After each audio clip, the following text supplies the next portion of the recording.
మాయమ్మ పేరు తలవనోళ్ళు లేరు మేస్తిరి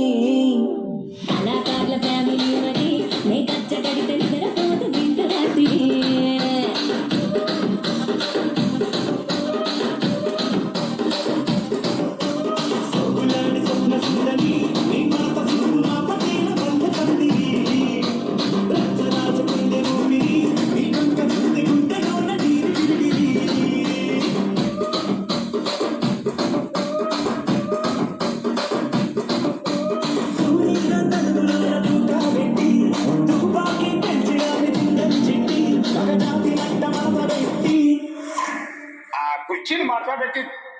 కుర్చీని మాట్లాడబెట్టి